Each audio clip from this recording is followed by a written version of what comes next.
मैं ये पूछ रहा था आपसे कि जो निकाह की आप बात कर रहे हैं, क्या रसूल अल्लाह का किसी महिला के साथ जब वो निकाह करना चाहे, तो क्या उसके लिए इद्दत पीरियड तक रुकना ज़रूरी है कि शर्त नहीं है रसूल के लिए कि वो इद्दत पीरियड का वेट करे? ऑफ मुझे ज़रा इद्दत ये भी पीरियड तक बताइए। वेट करेंगे, ऑफ कोर्स करेंगे। ऐसा करेंगे ओके, समीर, क्योंकि हमारे आप कुछ मुझे व्यूअर्स जो साबित है ना, करें आप क्या मुझे साबित करें कि रसूल अल्लाह ने उनकी इद्दत पीरियड तक का वेट किया उनसे निकाह करने के लिए। जल्दी से साबित कर दें और मैं आपको साबित करता हूँ कि उसी रात उन्होंने उसके साथ हमबिस्तरी की है। ओके, इद्दत पीरियड तक वेट नहीं किया। साबित करें आप दलील के साथ। आपका दावा क्या है कि इद्दत पीरियड तक वेट मेरा नहीं किया? मेरा वाज़ेह बोल मेरा दीजिए ना। दावा मेरा मेरा दावा ये है कि जिस दिन उन्होंने उनके कबीले के ऊपर हमला किया, उनके उनके जो खाविन थे, किनाना उनका कत्ल किया और उनके जो वालिद थे, हुई बिनते हुई उनका कत्ल किया और सफिया को दरिया कल्बी से अपने कब्जे में ले लिया। उसके बाद उस हम्म। सफर से वापसी के दौरान खैमा लगा करके सफिया रज़ियल्लाहु ताला अन्हु के साथ उन्होंने मुबाशरत की है, सोहबत की है, खैमा लगा करके। मैं ये आपको साबित करूँगा वाज़ेह दलील के साथ, आप मुझे साबित करें कि मैं वेटिंग आपसे पीरियड क्लियर इद्दत सवाल का पूछा वेट समीर, किया। आपका मैं सवाल समझ रहा हूँ। अच्छा, जी। मैं आपका सवाल समझ रहा हूँ, लेकिन मैंने आपसे क्लियर सवाल पूछा। क्या सवाल पूछा? कि आप ये दावा रख रहे हैं कि मोहम्मद सल्लल्लाहु अलैहि वसल्लम ने इद्दत पीरियड कंप्लीट होने से पहले मोहम्मद सल्लल्लाहु अलैहि वसल्लम ने उसके उनके साथ मुबाशरत की, रिलेशंस किए। क्या आप ये कह रहे हैं?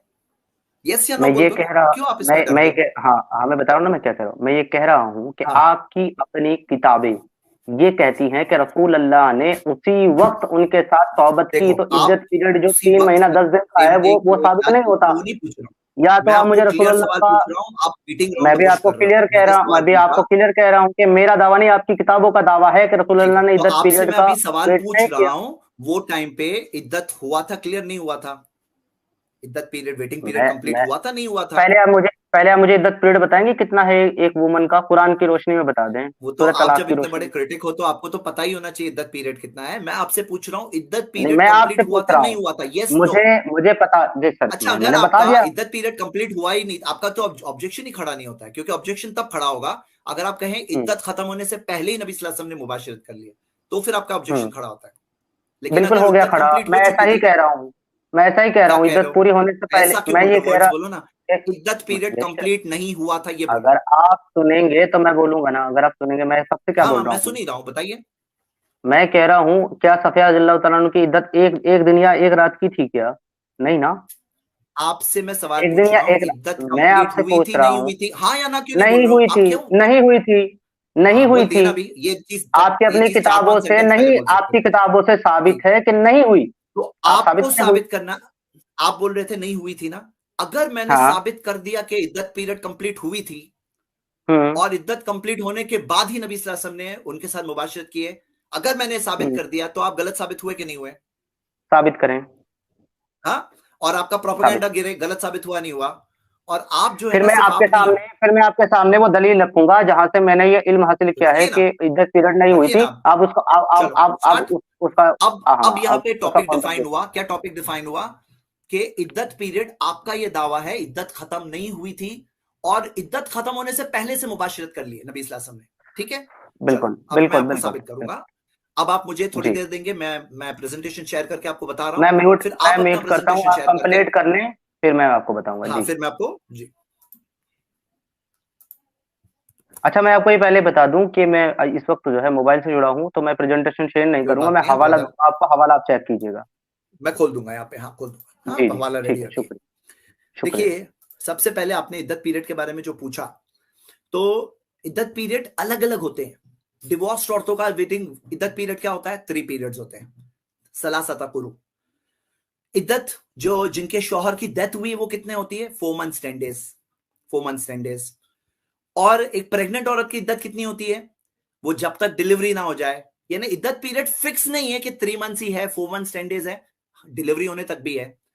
और हम ये देखते हैं कि यानी अगर मान लो डिलीवरी वाली बात है ना, तो ये नीचे वाली हदीस देखिए, सही मुस्लिम की जो दी हुई है, इसके अंदर क्या दिया है कि किसी की अगर मान लो थोड़े दिनों में डिलीवरी हो जाए बच्चे की, तो इद्दत पीरियड उतनी ही होती है। हाँ, उतनी ही होती है। तो यानी कि मान लो कि कुछ डेज की भी डिलीवरी तक भी इद्दत पीरियड हो सकती है। अब एक स्लेव वुमन है जिसे बांदी बनाया गया, उसकी जो पिछला इस्तिब्राए रहम बोलते हैं, उसकी इस्तिब्राए रहम, उसका जो रहम जो है, यानी कि जो वूम है वो क्लियर होनी चाहिए, पिछला कोई बच्चा नहीं होना चाहिए। इस्तिब्राए रहम क्या है, तो हम देखते हैं स्लेव विमेन जो होती है उसके इस्तिब्राए रहम है जब तक उसका हत्ता तखीदा हैदतन, यहां तक कि हैज ना आ जाए, हैज ना आ जाए तब तक के लिए होता है। सुनन अबू दाऊद की हदीस नंबर 2157। तो हम देखते हैं कि सफिया रज़ियल्लाहु अन्हा के बारे में जो ये कहा जाता है, अब आपके सामने सही बुखारी की हदीस है 2893, फखरज बिहा हत्ता बलगना सद्दन सद्द सहबा खल्लत, कि जब वो पहुंचे एक जगह जिसका नाम है सद्दा साहबा, तो वहां पे जाके उनका हैज खत्म हुआ, हल्लत बना बिहा, तो तब जाके मोहम्मद सल्लल्लाहु अलैहि वसल्लम ने उनको एज अ वाइफ लिया। तो यहां पे भी मैं बात वाजे कर दूं कि वो हैज उनका फिनिश हो चुका था, हल्लत वर्ड से हमें पता चला, फह बना बिहा उसके बाद जाके नबी सल्लल्लाहु अलैहि वसल्लम ने किया। उसी तरह सही बुखारी 4211 के अंदर भी ये बात आप देख सकते हैं कि उनका मेंसेस से क्लीन हो गई थी, और ये है इद्दत। तो आपने जो कहा ना कि उनकी इद्दत पूरी नहीं हुई थी, तो यहां पे आपका क्लेम फॉल्स साबित हुआ। मैंने आपको 2 हदीस बता दी सही बुखारी की। आपका दावा था कि वो इद्दत उनका खत्म नहीं हुआ था, वो क्लीन नहीं हुई थी, क्लियर नहीं हुई थी, और मोहम्मद सल्लल्लाहु अलैहि वसल्लम ने उससे पहले उनसे शादी कर लिए, तो ये बात यहां पे गलत साबित हो गई, और ये चीज आपके सामने प्रूफ मैंने रख दिया। अब बताओ इसका क्या जवाब है आपका? ओके, अब आप प्रेजेंटेशन हटा लें और अपना माइक म्यूट करें, मैं आपको जवाब देता हूँ। बड़ी मजीद अच्छी बात करी है आपने। ये जो आप मुझे इद्दत का तरीकाकार बता रहे हैं कि किसकी इतनी इद्दत है, सूरह अत-तलाक की आयत 1 से जब शुरू करते हैं तो 4 तक इसका जिक्र आता है, और वहां पर कुरान ये वाज़ेह तौर पर बताता है कि जिन महिलाओं को अभी तक हैज आना शुरू नहीं हुए हैं, उनकी इद्दत जो है वो 3 महीना 10 दिन है। जिनको हैज आने शुरू हो गए हैं उनके लिए 3 बार हैज का आना लाजिम है। और जो प्रेग्नेंट लेडी है उनकी इद्दत तब तक है जब तक कि वो बच्चे को जो है जन्म ना दे दें, यानी कि बच्चे को जन्म ना दें। अब चाहे उसके बच्चे के जनने में 1 दिन का वक्त लगे, 2 दिन का लगे, 2 महीने का लगे, 4 महीने का लगे, या मजीद उसका पूरा 9 महीना लगे, तब तक उसकी इद्दत बाकी रहेगी जब तक वो बच्चे को जन्म नहीं देगी। अब जो गुलाम लौंडी के ताल्लुक से आपने बताया है कि उसकी इद्दत कुछ और है, कि उसको अगर हैज आकर के खत्म हो गया, एक हैज आप बता रहे हैं यहाँ पर, जाहिर हो सकता है कि चलो उस सफे को उस वक्त हैज आ रखे हों और वहां उस मकाम पर जाकर खत्म हो गए, तब रसूलुल्लाह ने मुबाशरत कर दी और फिर निकाह किया। तो सबसे पहले तो आपको मुझे ये साबित करना होगा इस्लाम की रूह से कि एक आजाद आदमी क्या एक गुलाम से निकाह कर सकता है, या पहले उसको आजाद करना होगा उसको निकाह करने के लिए। अगर आजाद करने की शर्त है निकाह करने के लिए, तो आजाद होने के बाद सफिया की इद्दत वही होगी जो एक आजाद मोमन की होती है, 3 महीना 10 दिन कम से कम, या 3 माहवारी। तो आप इसमें क्या जलेबी बनाते हैं? अब जरा उसका भी जवाब दे दें।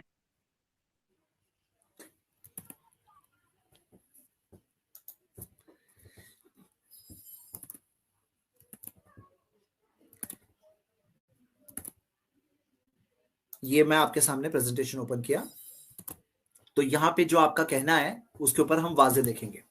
ये लोग क्या प्रोपेगेंडा करते हैं कि सफिया रज़ियल्लाहु अन्हा से बगैर इजाजत के, उनकी मर्जी के बगैर उनका जैसे कि रेप किया गया, और बहुत सारा प्रोपेगेंडा ये लोग करते हैं। उस 17 साल की मासूम लड़की का क्या कसूर जिसका आपके रसूल अल्लाह ने लौंडी बना करके रेप किया? उसका क्या कसूर है? उसका इन सब बातों से क्या ताल्लुक है? उसके बाप की गलती का खामियाजा क्या उसको रेप करके दिया जाएगा कि उसका रेप होगा, अब उसको लौंडी बनाया जाएगा? और चले ये तो बात है सिर्फ सफिया की। अब यहाँ पे समीर आज मेरे हाथ सामने मौजूद हैं और मैं उनसे सवाल पूछ रहा हूं और आपके सवाल का जवाब भी दे रहा हूं। और हम ये देखते हैं कि सफिया रज़ियल्लाहु अन्हा के बारे में आप लोग जब वो बात कहते हैं तो ये बात क्यों नहीं बताते हैं कि मोहम्मद सल्लल्लाहु अलैहि वसल्लम का सफिया रज़ियल्लाहु अन्हा का डिस्कशन हुआ था। तबरानी में हदीस सही सनद से मौजूद है, मैंने शेख अलबानी का भी कोटेशन उसके अंदर दिया हुआ है, सिलसिला सहीहा का। इसके अंदर क्या आता है कि मोहम्मद सल्लल्लाहु अलैहि वसल्लम ने उनसे बात की, और बात करने के बाद में उनसे पूछा कि ये आंखों में आपके क्या ये स्कार क्या है, तो उन्होंने बताया कि उन्होंने अपने हस्बैंड को मेंशन किया था कि मैंने चांद को अपनी लैप में गिरते देखा ख्वाब में, और उन्होंने मुझे थप्पड़ मारे, क्या कह करके कि क्या तुम यसरिब यानी मदीना के बादशाह की तमन्ना कर रहे हो? तो मैं आपके शादी वाले सवाल पे जवाब बता रहा हूं, क्यों शादी, और शादी के अंदर रजामंदी कंडीशन है, बगैर रजामंदी के शादी नहीं होती है।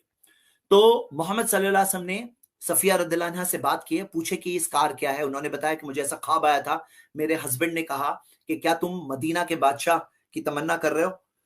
तो वो कहती है कि there was none more hateful to me than messenger of Allah सल्लल्लाहु अलैहि वसल्लम। उनसे मुझे उनसे ज्यादा किसी और से नफरत नहीं थी, क्योंकि उन्होंने मेरे फादर और मेरे हस्बैंड का कत्ल किया।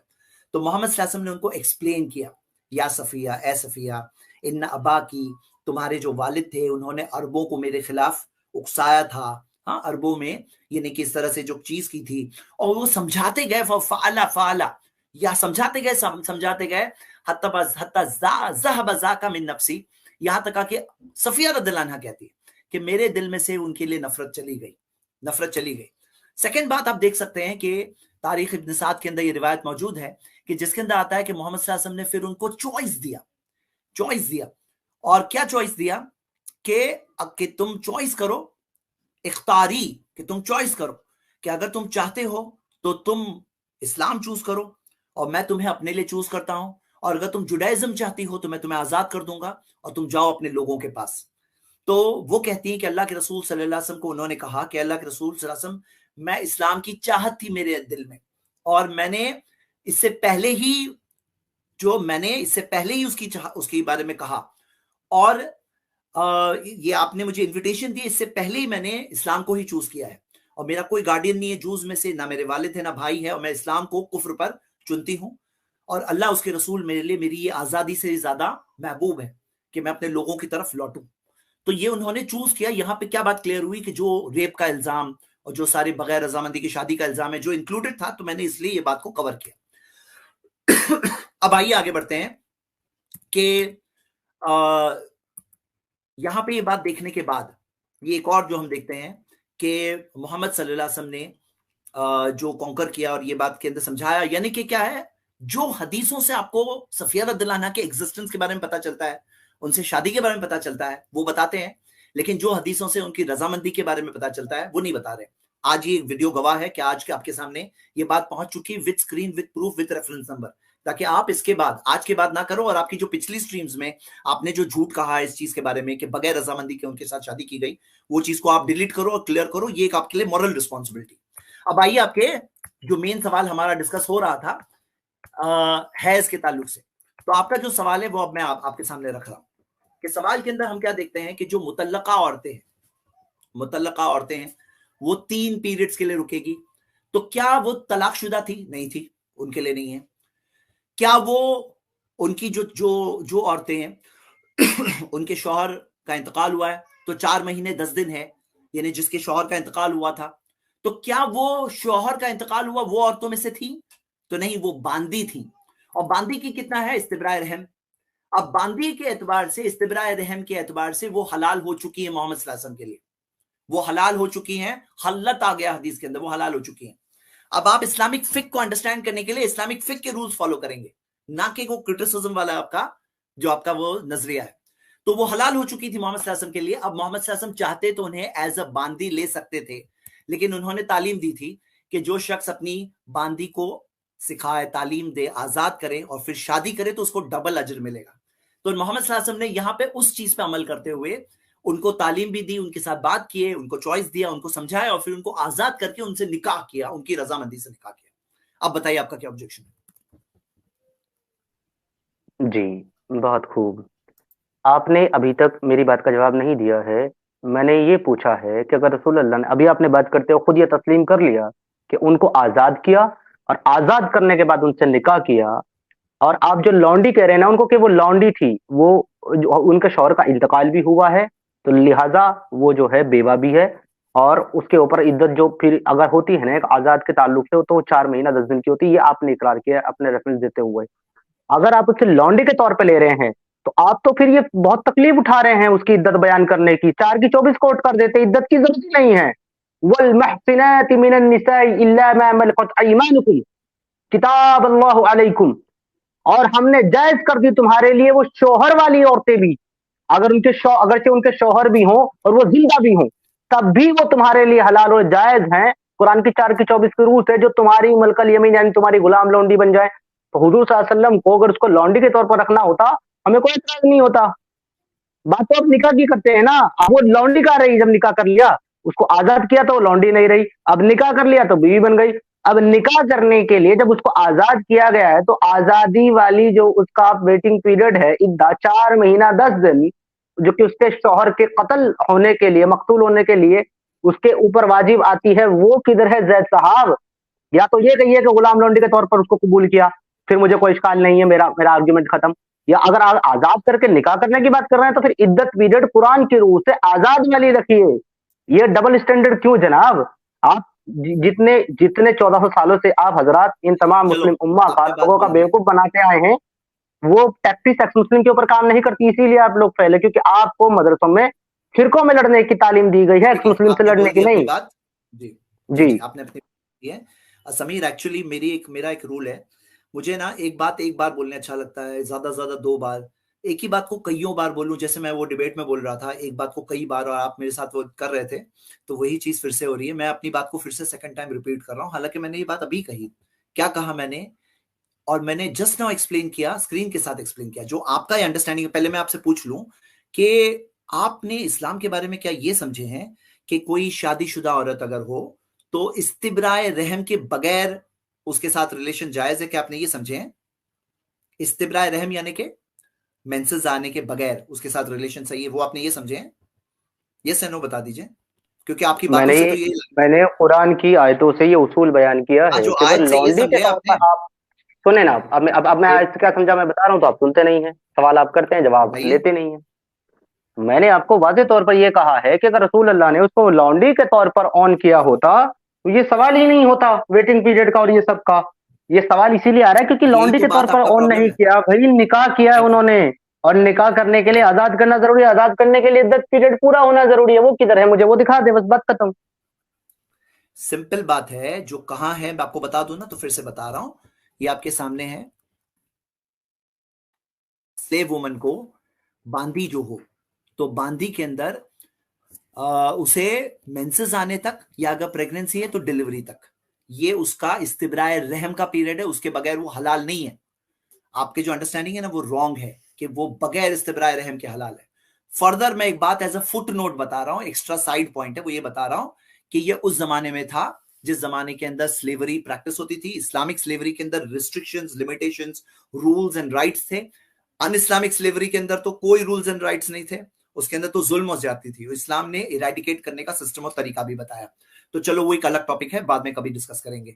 जहां तक ये सवाल है ना हैज के ताल्लुक से, मैंने बता दिया कि एज अ स्लेव वुमन उसके लिए ये जो हदीस आपके सामने अबू दाऊद की, इस हिसाब से उसे सिर्फ एक पीरियड आने तक की देरी थी। आ गया उनको पीरियड, वो हलाल हो गई थी मोहम्मद सल्लल्लाहु अलैहि वसल्लम के लिए। मोहम्मद सल्लल्लाहु अलैहि वसल्लम ने हलाल होने के बाद उनको चॉइस दिया, उनको समझाया, उनको बताया और उनसे निकाह किया। तो आप इस बारे में कह रहे हैं कि नहीं वो हलाल नहीं हुई थी, तो ये आपकी एक ट्विस्टेड लॉजिक है। यहां पे शरिया का रूल है, स्कॉलर्स ऑफ इस्लाम उसके अंदर सारे रूल्स एंड एविडेंसेस देख करके बताते हैं, और वो हलाल हो चुकी थी, हल्लत आ गया, वो हलाल हो चुकी थी मोहम्मद सल्लल्लाहु अलैहि वसल्लम के लिए, ये रूल के एतबार से वो हलाल हो गई थी। लेकिन नबी सल्लल्लाहु अलैहि वसल्लम ने उनको डायरेक्टली लेने की जगह निकाह करके लिया, जैसे कि हमने देखा उनकी चॉइस से निकाह करके लिया। ये कोई जबरदस्ती वाली शादी नहीं थी।